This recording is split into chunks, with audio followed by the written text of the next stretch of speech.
The MC of this story is named Gu Yang-chun, and he was once a brilliant swordsman from a noble family, but he fell in with a bad crowd and ended up becoming a lowly soldier in the army of the Heavenly Demon. Now he sits defeated before the strongest swordswoman of light. Pointing her sword at his pathetic state, she insists on an answer. The guy is in a dreadful position, and goes on to reflect about the irony of his life, how the woman before him ended up as the Sovereign Sword's direct disciple.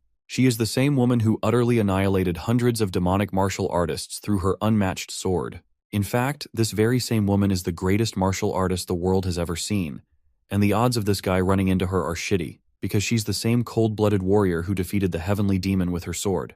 Keep in mind, the Heavenly Demon began this hellish war between both sides, and it only ended because the warrior's blade pierced through the Heavenly Demon, finishing her off with a final slash. Meet the Heavenly Sword, Seola, who is out here shouting at the bastard who is refusing to answer her questions.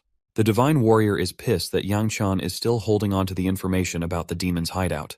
An expression of regret and anger takes over her as she reminds the young man of the humanity he once had. But of course, even if he wanted to talk, this guy couldn't even say a single word. Why?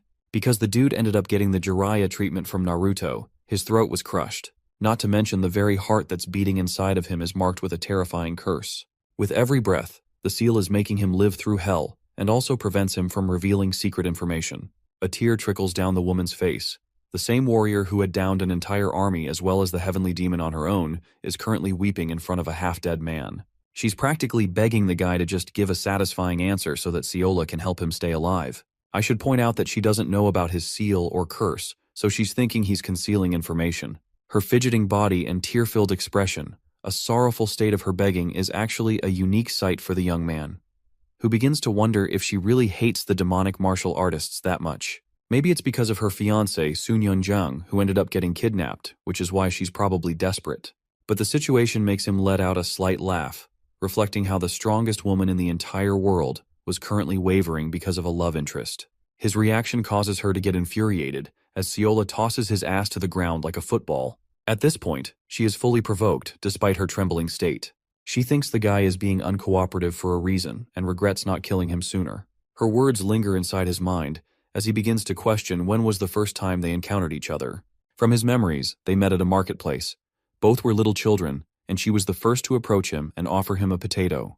That beautiful little relationship resulted in such a twisted, dark turn, as this guy became a traitor who betrayed his own damn people to pursue the path of a demonic martial artist.